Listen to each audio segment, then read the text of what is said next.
beautiful souls, and welcome to another episode of WTF What's the Frequency with me, your host, Vanessa Elston.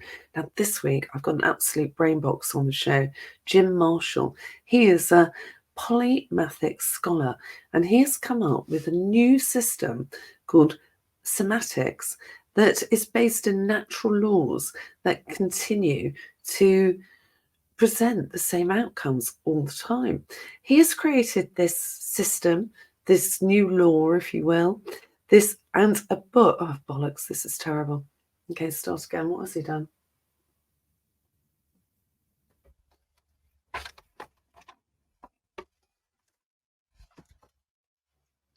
Hello, beautiful souls, and welcome to another episode of WTF What's the Frequency with me, your host, Vanessa Elston.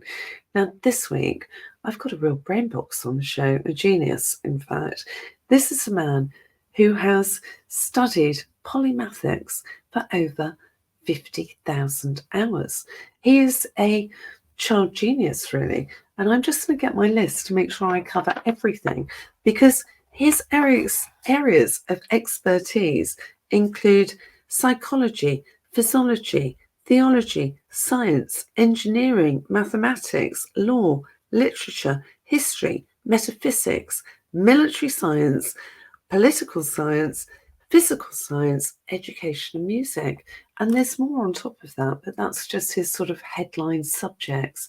So Jim has developed a system of human consciousness, or a system that expands human consciousness, called SEPTEMICS. Now, this can be applied to any area of your life: business, work, relationships, people that live around you. You can take any situation, any person, and apply one of his SEPTEMICS scales to it. Now, I'm not clever enough to explain any of this to you, which is why I'd like you to join me in welcoming Jim Marshall to WTF What's the Frequency. Pin your ears back. This is going to be an amazing conversation. Hi, Jim, and welcome to the show. Thank you, Vanessa. I'm happy to be here. Well, we are delighted to have such a scholarly person as you join us on the show, because we quite often get accused of being woo-woo, but that's something you're certainly not, isn't it? Please explain to me what a polymathic scholar is. A polymath is a person who's learned in multiple disparate subjects. Historical examples of polymaths would be Erasmus and Thomas Jefferson. Wow, that's amazing. And I mean, you have studied psychology, physiology, theology, science. Oh, sorry. Engineering, mathematics, law, literature, history, metaphysics, military science, political science, physical culture, education and music. Have I missed anything out? It's a huge range of subjects. Actually, it's quite a few others, but that's enough for now. Fantastic. So tell me, you've developed, or you've written this book about a system that you've developed called SEPTEMICS. Can you explain to us what it is, why we need it, and how it will improve our lives? Okay. Well, let me say as an introductory sentence that I am the discoverer of hitherto unknown natural phenomena, which greatly aid in the understanding of people, from which I constructed a revolutionary practical philosophic system called SEPTEMICS, and published it in the book SEPTEMICS: Hierarchies of Human Phenomena. Wow. SEPTEMICS is a philosophical science based on the fact that many phenomena related to human beings occur in a sequence of 7 levels. Literally, the word SEPTEMICS means of or pertaining to 7. Okay. SEPTEMICS comprises a collection of scales or sequences, each of which breaks down various human phenomena into a hierarchy of 7 steps. There are 35 such scales, each of which is unique, and together they span the spectrum of human experience, by which I mean any problem, difficulty, situation, dilemma, etc., that any person has can successfully be analyzed by one or more of these scales, usually more And than one. sorry, Jim, can I just interrupt you there? So you're obviously a genius. I'm not. And a lot of other people watching this will just be wowed by your genii. How can anyone use this? I mean, do I need to be incredibly bright to use these scales, or can anybody that can read use them? Anyone who could read English reasonably well and wants to improve himself or others can use this. I went out of my way to write this book in a way that it is, excuse me, comprehensible to the average reader of English. And I know I succeeded at that because I've been seeing the results of this for 28 years. That's fantastic. So how long has the book been out? 3 years.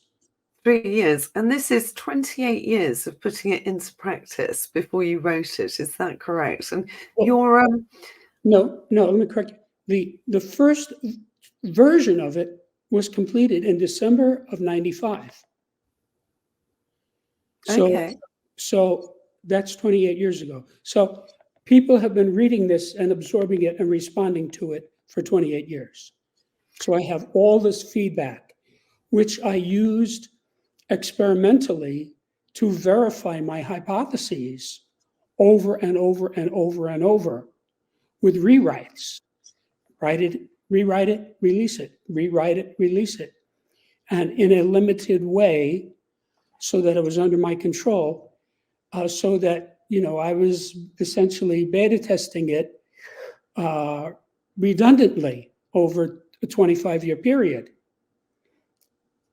So when I was absolutely certain that this was a foolproof system, I then published it. That's incredible because that's what scientists do, isn't it? I mean, there's no sort of, anecdotal tales of success. It's data, repeat data, repeat data until you Right. can't argue with it anymore.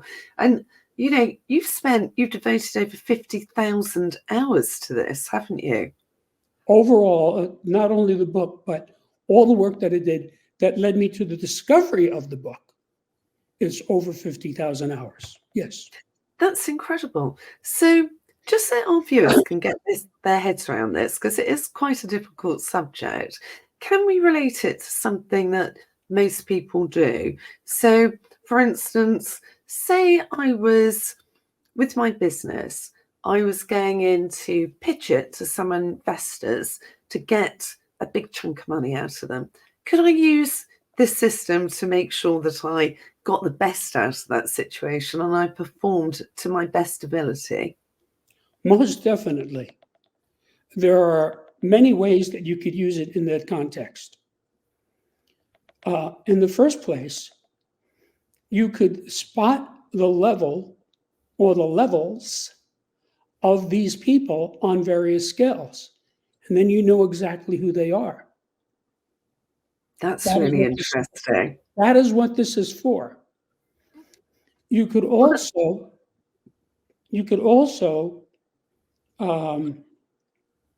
there a lot of this, I am told redundantly by people, is very useful in a business context. And so some of the skills lead you into ways of interacting with people and viewing people that have a major impact on the success of a business. that's incredible because, I have been up in front of a board of investors before, and they were all sort of multimillionaires and multi-billionaires, and it was terrifying, quite honestly. Mhm. And it's very hard to go into those situations where you want money out of people, basically. And we're in an economy and a sort of situation at the moment where this is going to be really commonplace for people, either going to the bank or looking for investment in their business.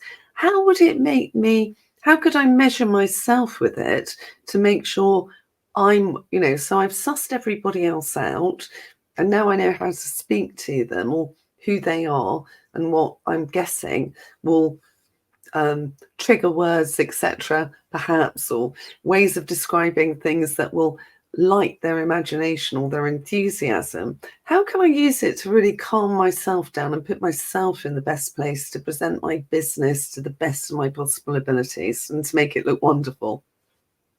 Well, let me back up this discussion because you have leapfrogged over the biggest impact of this book. What I tell all of my clients and readers is this is a textbook on an entirely new subject. If you try to fit this into some other context, like it's a version of psychology or something like that, you will just mess it up in your head. This is not a version of something else. So, what I tell everyone is study this the way you would study a textbook on a serious subject, like if you were studying a chemistry text, a physics text, a math text, an economics text. So you start at line 1 of page 1 and you read that one line. And when you've got that, you go to line 2. And when you've got that, you go to line 3. Okay? When you get to the end of the book, which would be probably months later, you then go back to the beginning, read it again, and find your level on every scale. Now, if you do that, realizing there are 35 scales, you will have enlightened yourself across 35 axes. So you will be a new person. You will be a greatly clarified person.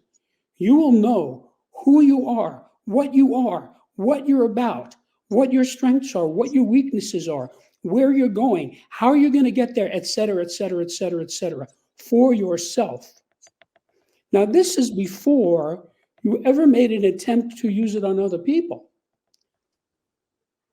This is incredible. So literally, because a lot of people write in and say it's all very well Wally Green being on here talking about being on the street and then stratospherically being the face of international table tennis.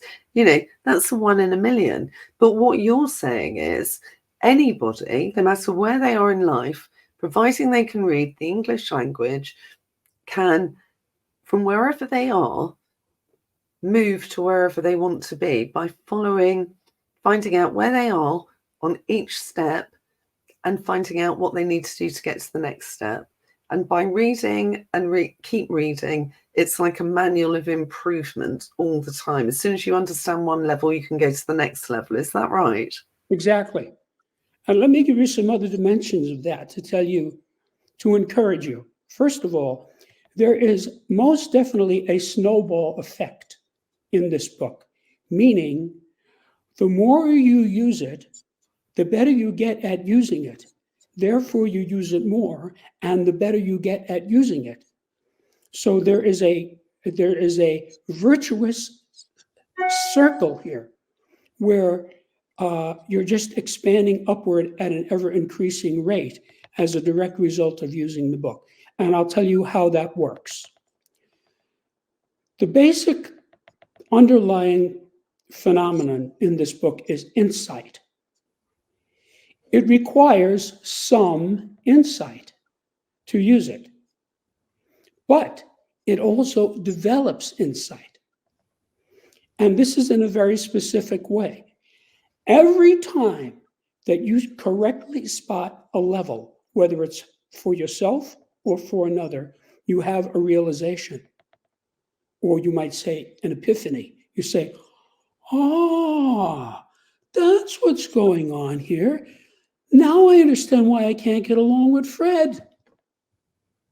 So I'm guessing mother-in-laws being a hot topic at Christmas, this would be really useful for dealing with difficult mother-in-laws, wouldn't it? Because particularly at Christmas, they can be particularly difficult and behave in quite unusual ways that annoy the hell out of everybody.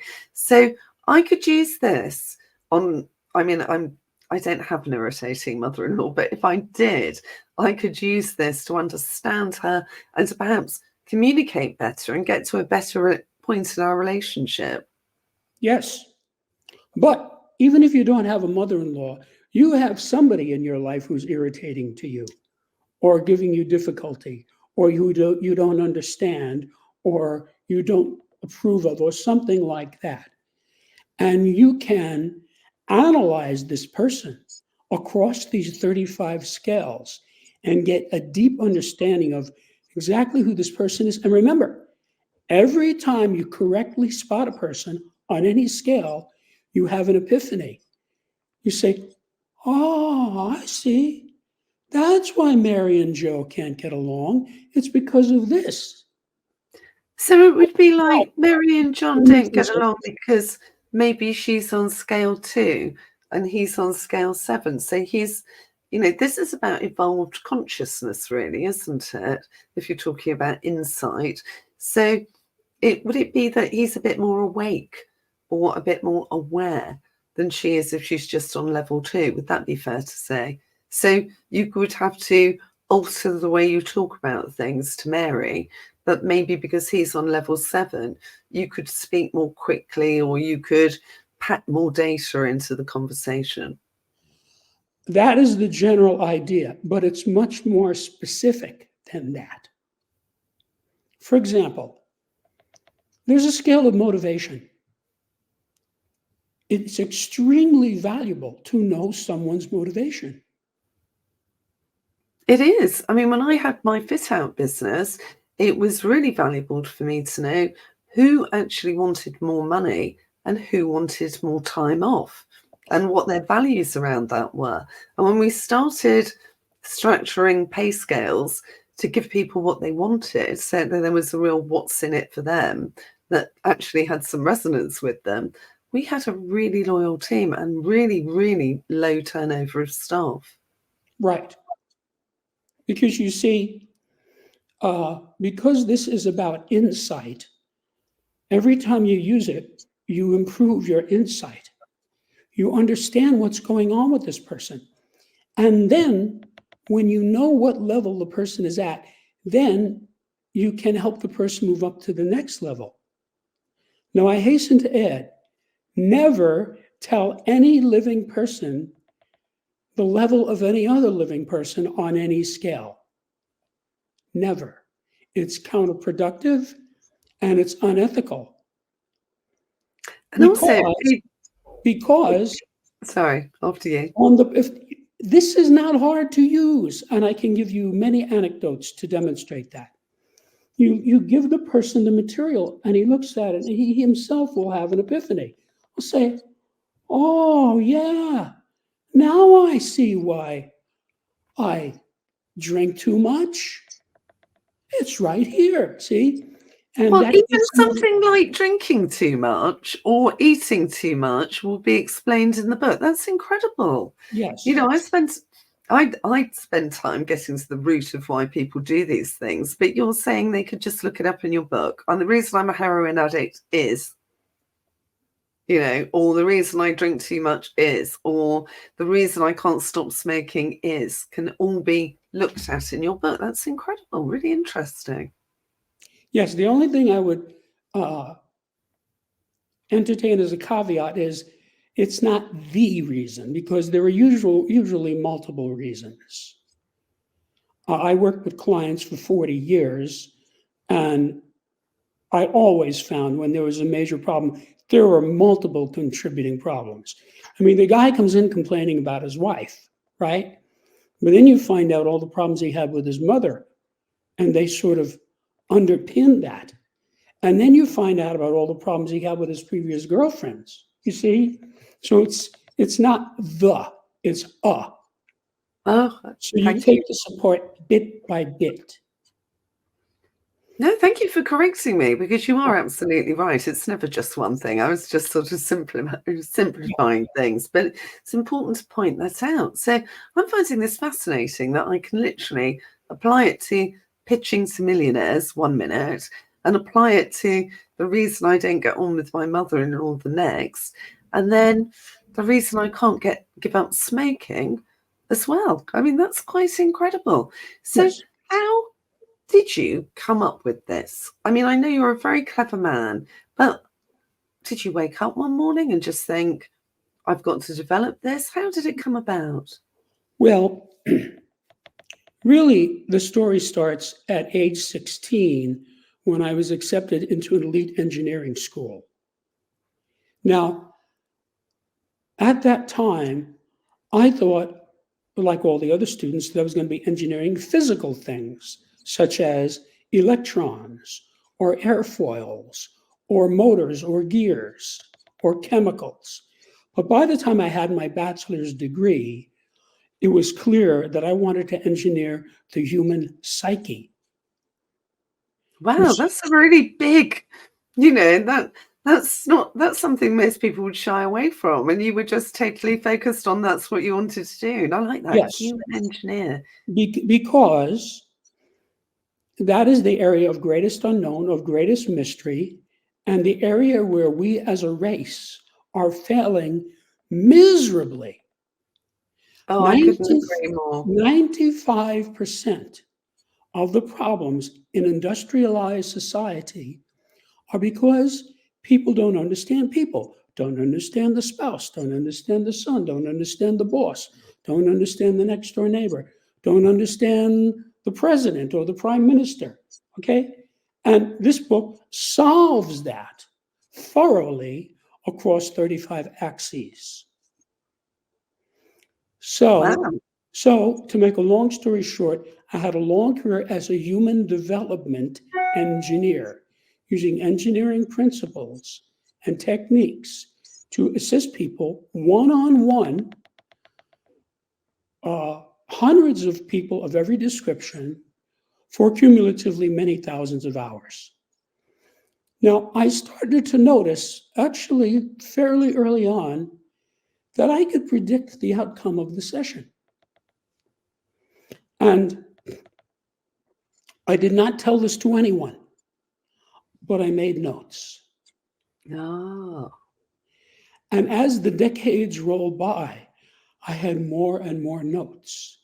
And what I started to realize was the client would, at this moment in time in the session, would be at a specific level on a specific scale that I had previously observed. And as a result of our interaction, the client would move up to the next level on that scale. Now, this happened thousands and thousands of times. So every time it happened, it verified my hypothesis. So to make a long story short, by about 1995, I have been doing this for many decades, I had about 32 scales that I had just observed. There's no theory of SEPTEMICS. This is all empirical. So Fantastic. And this is why I asked you on, because this is hard science, hard data, and you can't argue with it, can you? oh, I'm sure people will. Yeah, I'm sure they will, but Because there are people who think that the world is flat, but there are also people who simply lie. They know something is true and they lie about it. Yeah. Well, I've just been having a conversation with somebody about Tesla's work and how he was discredited, and the fact that that's all 100 years old and it's been kept from us, and we would be so much more advanced, we'd be healthier, and we'd be freer if we'd been allowed access to it. That's right. But that's been going on for 6,000 years. So let me finish answering your question. So in 95, while pondering a particularly difficult client, I realized that she was at a level that I had not previously observed on a particular scale. Now, this was a 6-level scale that I had been using on a daily basis for decades. So I knew by then it was correct. Okay, I could accurately predict people's movement on that scale. A guy would be at level 3, and he would behave exactly according to my prediction. Okay, so I knew this was correct. So now it was obvious to me when I saw this that where to insert it. That was not a question. It was obvious where to insert it. So I inserted this level into the 6-level scale. And when I did, the scale manifested mathematically, meaning all of these mathematical data jumped out at me. They simply presented themselves to me. Now, if you understand mathematics, you know that is what mathematics is for. You start with an equation or a formula, and you coax data out of it. That is how Einstein found E equals mc squared. It was done mathematically. And this is what the quantum scientists that I speak to and occasionally work with tell me all the time. Everything's maths. You know, Fibonacci sequences in nature. Look around you. Everything is mathematical, Vanessa. And as someone that wasn't particularly good at maths at school, I found it a bit frightening at first. But now I've started to see the patterns. And once you're sort of switched onto it, I'm not as clever as you, but things jump out at me. So for you, it must be incredible because they must be just jumping out left, right, and center. Right. Because you see, I took 26 semesters of math and I loved every minute of it. I love math. To me, it's beautiful. Okay. It's like the language of the universe. Or if you're a religious person, you might say it's the language of God. Yeah, and I've heard that before.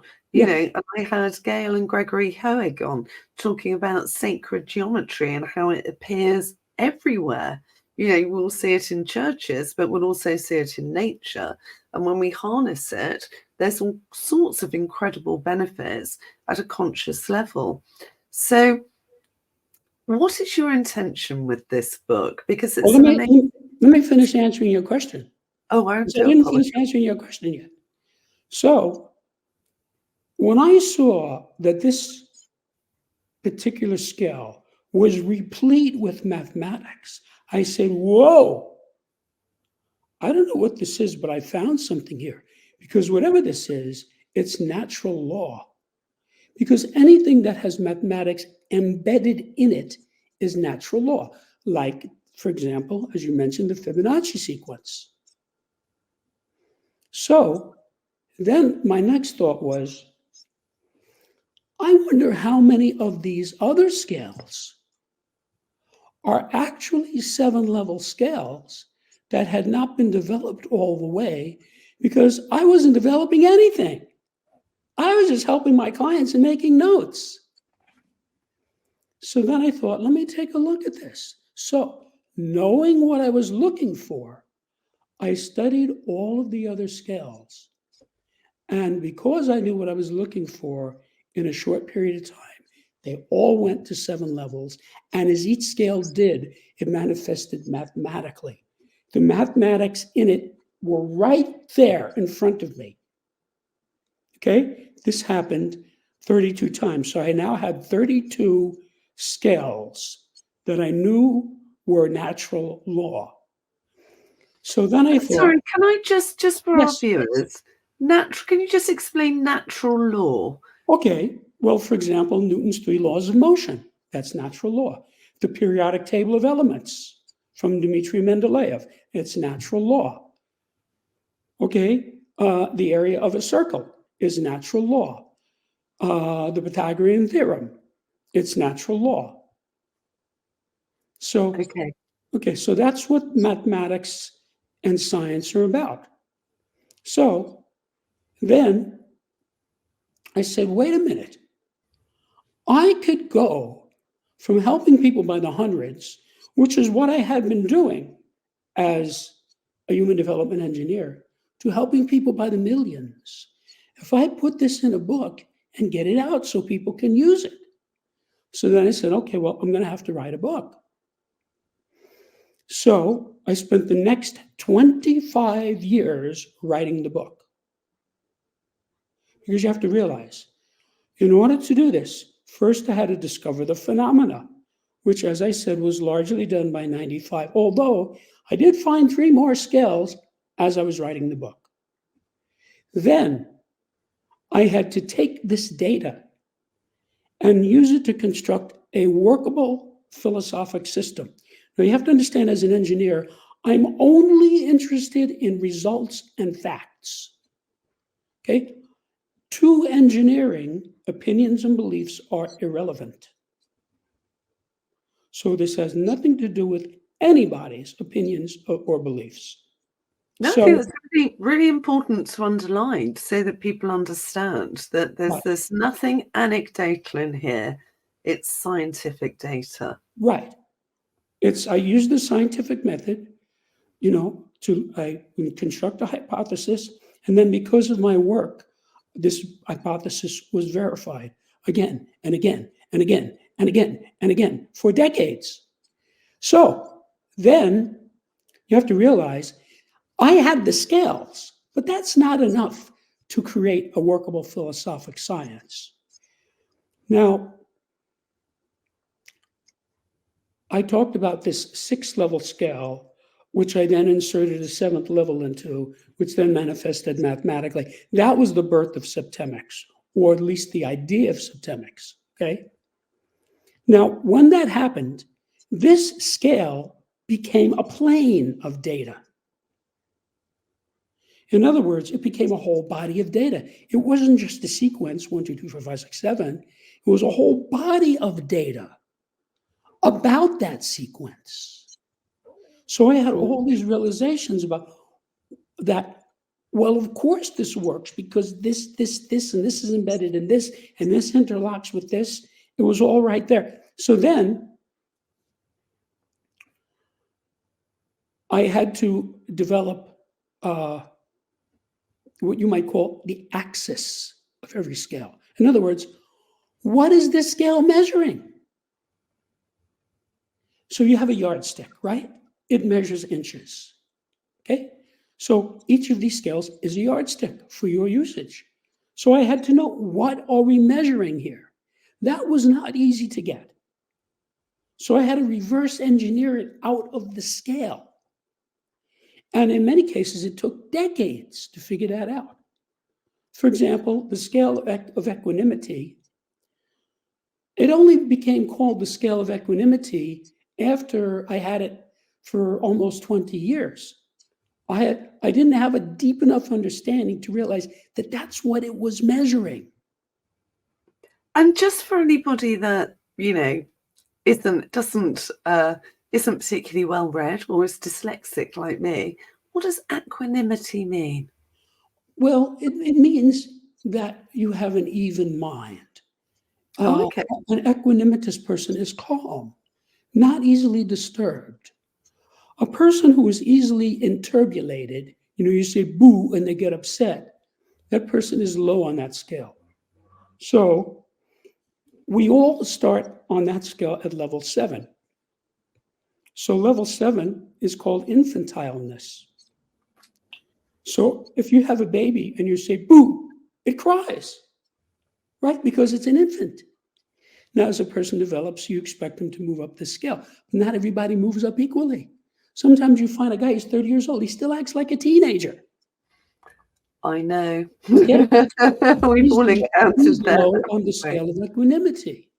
Okay, so I had to coax that data out of this. Now, let me explain something. Several people have said to me, what book is your book like? And I have to say, having gone to school for 28 years, that there's probably never been a book like this before. But each one of these scales is expressed in what you might call a table or a spreadsheet.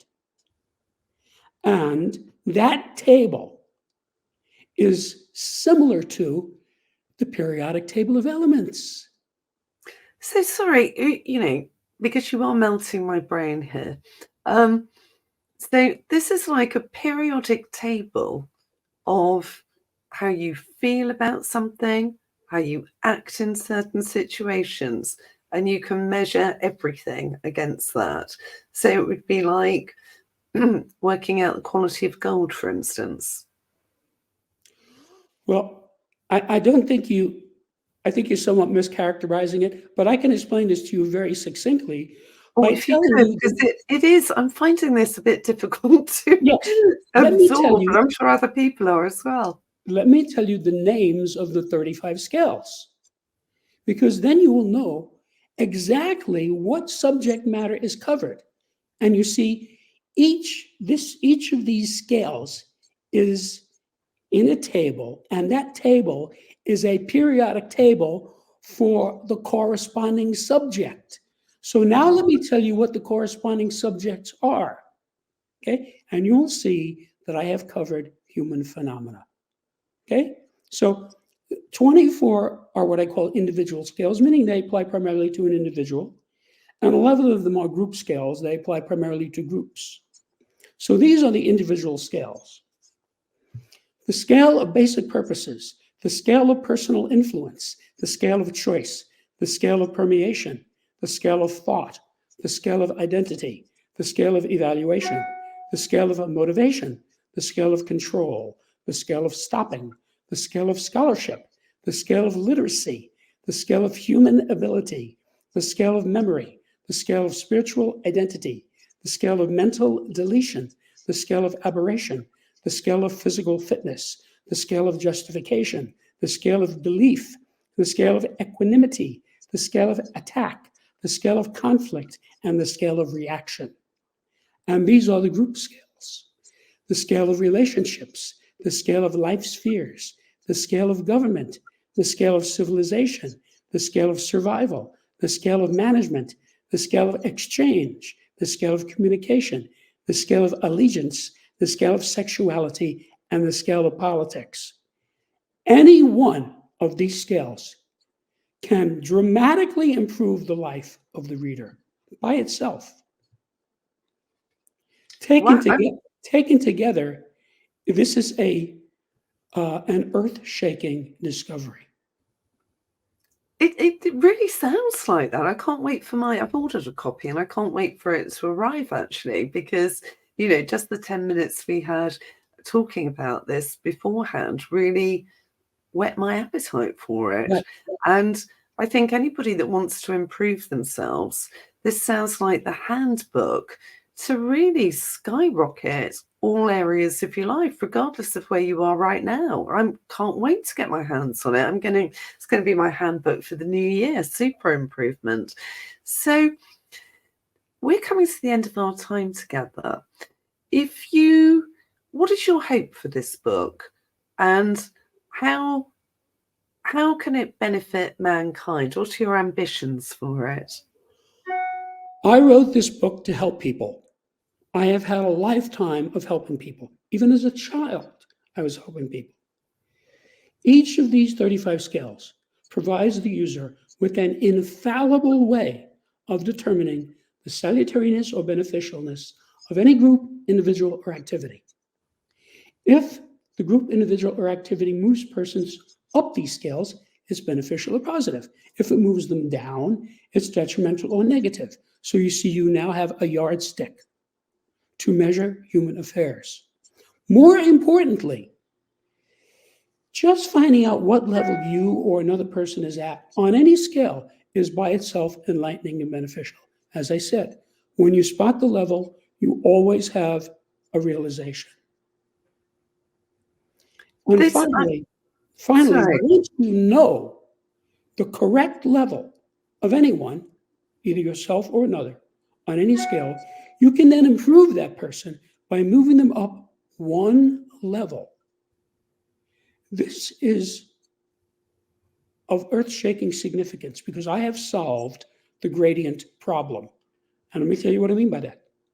Most people have problems, difficulties, situations they can't fix because they don't know the gradient.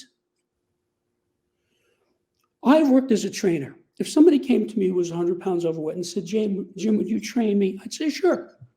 I'm not going to just give this guy a 100-pound barbell and say, work out with this, or tell him to go out and run 5 miles. That's bad training. That's malpractice. I would say to him, do you think maybe you could walk a mile every day? Right? And if he said, yeah, I think I can do that, I said, okay.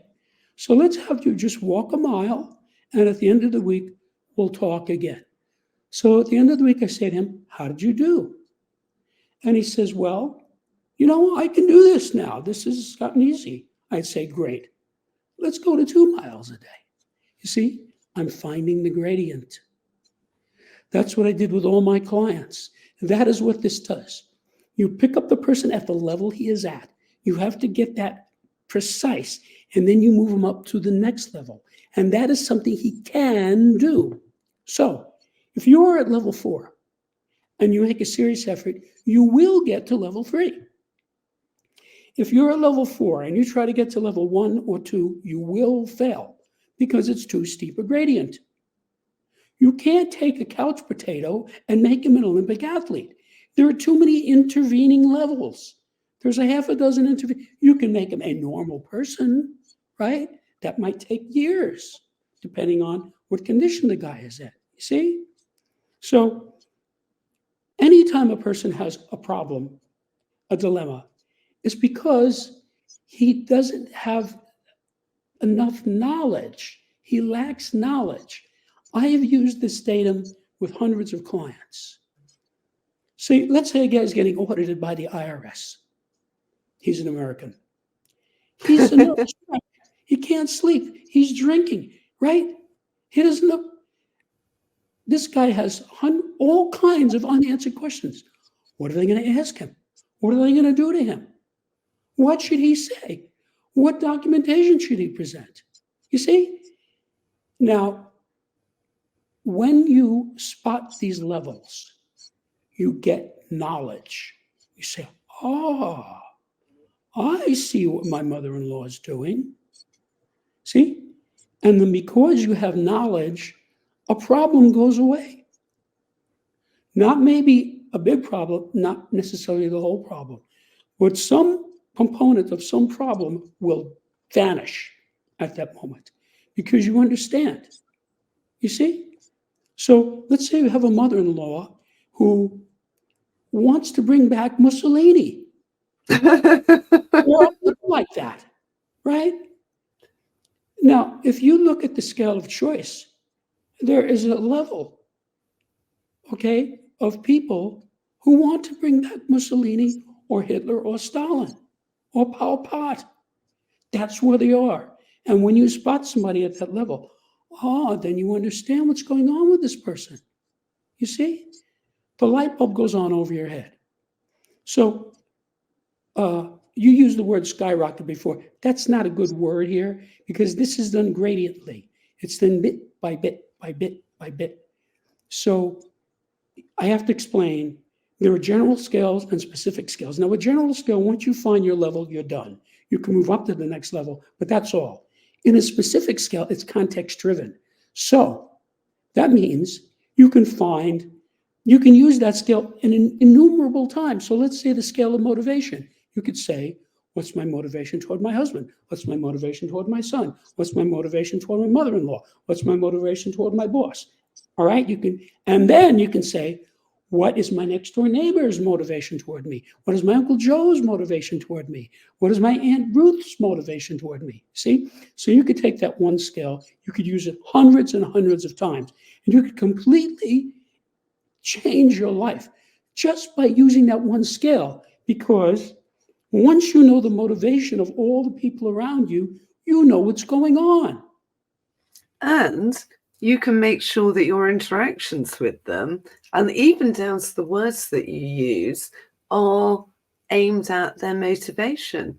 So everything's going to be a lot more harmonious, isn't it? Yes. I mean, a lot of people always say, salespeople are particularly good at this because they become very similar to the person that they're selling to. They'll use the same rhythm of language. They'll use they'll copy their gestures. But I can imagine being a salesperson, getting my hands on this and being able to really understand what my client's motivation is. Are they worried about losing their job? Is this the last job they're doing before they retire? So it's their legacy. It's really important that it's, absolutely top notch. Or is it all about the money? They're rewarded on saving money, so it's going to be a budget solution. But this would allow me to hone in an awful lot more quickly than I would normally just using my standard sales intuition. So Yes. I can see this being used in training, but also I have to ask you, could you use this in a difficult situation? I know that you studied military science. Would this be something that you could use in, let's say, a hostage situation? There is no human situation in which this book does not apply. If humans are involved, this book is relevant. Now, you can use it to fix your automobile or to sweep your floor or to wash your dishes. That's not human, that's physical. But if humans are involved, this book is relevant. It's just a question of knowing the material and using it. Fantastic. And before you go, can you just give us some examples of where people have used your book to really, with following stage by stage, as you advise, because you can't skyrocket through it or miss any stages. But if they've got their nose to the grindstone, they've read it religiously, they've gone stage by stage, what have been their sort of, I know you don't like the word quantum, but just for the sake of expression, what have been, give us some examples of some quantum leaps people have made using this. Okay.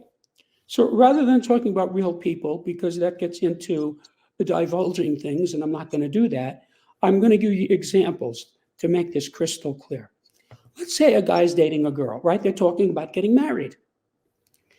So wouldn't it be smart for him to know her motivation? Why does this woman want to marry me? Right? Isn't that a smart thing to ask? Absolutely. Is she after the money or does she really love me? That's right. So if this guy knows this woman, right? They've been going out for a year. He can look at her. He can think about her. He can look at this scale. And when he does, he'll say, oh, I can see she's at this level. So level 1 is love. That's the highest motivation. So he could say, well, yeah, let's get married, right? He knows that that's why she wants to marry. But maybe she wants to marry him because he drives a Maserati, flies his own Learjet, has a 60-foot yacht, lives in a $10 million condo, and has $5 million in the bank. That's a different motivation. That's money. That's level 4. Now, for some guys, they might say, I don't want to marry this girl. She's a gold digger. But for some people, that might be okay. Have you noticed how many rich, elderly, unattractive men have beautiful young wives? Do you know what? I am so pleased to hear a man say that because we call it ugly bloke syndrome. And the only reason that they've got the hot honey is because they are wadded up to the hilt with cashola. And there's no way on earth that they would ever pull a bird like that if they were a dustman, So this guy, this overweight 55-year-old guy with $5 million in the bank, right? He meets this 25-year-old cheerleader, for the Dallas Cowboys. So she gets a diamond ring, a pearl necklace, a mink coat, a Corvette, and a credit card. She's happy. What's not to be happy, right? He gets a 25-year-old wife. So for him, that might work. So there's no judgment here. In other words, it's very personal. You use this in the way that makes sense to you. So for that guy, he could find out she's a gold digger. He doesn't care. Here's $5,000. Go to Vegas, for the weekend. Yeah, I suppose there is that, isn't there? It's like, well, it's irrelevant anyway because I'm so rich and I'm just getting what I want. So, and like you say, no judgment. If that's what someone wants, that's what they want. Right. And it works out for both people. Terrific. Yeah. Now, the other thing I have to tell you about this is when you spot a level, you're always happy. Always. It doesn't matter if it's a high level or low level. So let's say a guy is evaluating his girlfriend on the scale of sexuality, and he figures out that she's at level 6. That's a very low level, right? 7 is the bottom. He says, Oh, "Whoa, okay. well, okay, I'm done with this." He breaks it up. He's not going to be bummed out about that. He's going to be happy because he had a realization. He figured out what was going on. You see, he just dodged a bullet. He just got out of a bad relationship. So he's going to be happy. So don't think that finding a low level is going to make you bummed out. It doesn't. It doesn't matter No, whether it's I high level really or agree. low level. Yeah, and I agree with that. It's fun. I heard a divorce lawyer say something the other day, and she said, once you've got over being hurt and once you've got over being shocked, you'll remember that the guy wasn't particularly good in bed. He was a bit stingy when it came to Christmas. So you haven't had a good Christmas present for 20 years. And actually, you're going to be a lot happier without him. It's like, it sounds like I could go, even in, as I'm sobbing into my tissues, I could get my book out and say, oh, he was level 2. It was never going to work, and just suddenly feel much better about something because it's not all about me, being a failure is about it just not working. It's about the truth. That's what this book is. It's getting to the truth. And the reason it's so useful is it's natural law. And because of that, people get it. I've been watching this for 28 years. I'll give you an example. About 22 years ago, I'm talking to a friend of mine about politics and government, right? And this book existed in a transcript form. I said, wait a minute, let me show you something. He didn't even know I was writing a book, right? So I pull out the scale of government and I hand it to him. I said, take a look at this. I did not say a word. I didn't tell him what it was, where it came from, what to do with it. I just handed it to him. So he took it. And in about 1 second, he pointed. He says, there, I'm right there. He found his level on that scale without me even suggesting that that's what it was for. And that's how easy this is to use. Or It another sounds thing, like another thing that something we need to be handing out at school. It sounds like something we need to be handing out in every company, because once you understand people, then you can do incredible things, can't you? that's And right. you can avoid, even people that particularly at work in a corporate environment, you have to work with an awful lot of people that you don't particularly like at all. That's right. And it would be incredibly powerful to find out what makes them tick. You don't particularly want to get on with them, but you want to be effective at work. I mean, I can work with people I don't like. It doesn't particularly have any effect on me whatsoever, as long as we are moving forward with a project. If they're hindering that, then it becomes a great irritation. But if I could find out, I mean, I suppose it's a bit like we've all worked with them. They've got to have the last word, haven't they? Or they've Yeah. got to ask an inane question. And you Yes. just think, well, they've all been answered. We just all want to get out of the meeting and crack on. So if you could understand what's driving that person to ask the inane question and be really irritating, then you could probably stop that happening, couldn't you? Because you could facilitate whatever it is that they're lacking that makes them want to have that attention all the time. Right. This is fascinating, I can fascinating. I can absolutely guarantee you and your listeners that this book, if you read it and use it, will prevent catastrophes, disasters, bankruptcies, divorces, fistfights, indictments, etc., etc., etc., because you are forewarned. You know what you're dealing with.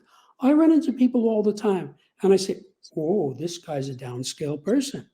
He's at or near the bottom of this scale, this scale. And I just say, have a nice day, goodbye, and I move on. And it works the other way too. Sometimes I bump into somebody and say, whoa, this is an upscale person. She's at this level and this level. This is somebody I want in my life. See? And then I go out of my way to keep that person around me, keep that person happy. That's somebody you want for a partner, for an associate, for a client, whatever. You see? So it works both ways. Now, I have to tell you, when I was a young man, this data didn't exist. So I made the same stupid mistakes that everybody else makes. But now that I know this data, for me, that cannot happen, will not happen, does not happen. Because I know what I'm looking at. I see people and I know what they are, who they are, how to deal with them. It's not obscure. People tell you their levels. They tell you. It comes right out of their mouths. This sounds like you've just blown my mind, to be honest with you. It's my mind spinning off and thinking about loads of situations that I've got coming up, loads of situations that I've been in the past that I haven't handled particularly well, that this book sounds like would help me avoid. And provided I follow the levels and provided I read it constantly, I'm going to continue to heighten my intuition with every human that I interact with. I mean, this is gold dust that we can't do without. Thank you so much for coming in and sharing it with us today. Sadly, we've run out of time. Where can we get your book, Jim? Well, it's available wherever books are sold, Amazon, Barnes and Nobles. But I want to invite your viewers to come to my website, which is SEPTEMICS.com, SEPTEMICS, where you can see what many readers have said, what many journalists have written, what the reviews are. You can read sections of the book itself, and you can hear an 15-minute introduction to Septemics designed for new people. So the whole website is there to get you up to speed on what this is and how it can facilitate your success. Well, Jim, thank you so much for joining us today. And everybody, did you hear that? This is the book that will facilitate your success. So make sure you put it on your New Year reading list. This is one that you can't afford to miss. So thank you so much for joining us, all my lovely listeners. Carry on sending me DMs. Please subscribe and like, and please join me next week, Monday, 8 p.m. Eastern on the Limelight Network on E360 TV. Thank you, Vanessa. Thank you, Jim.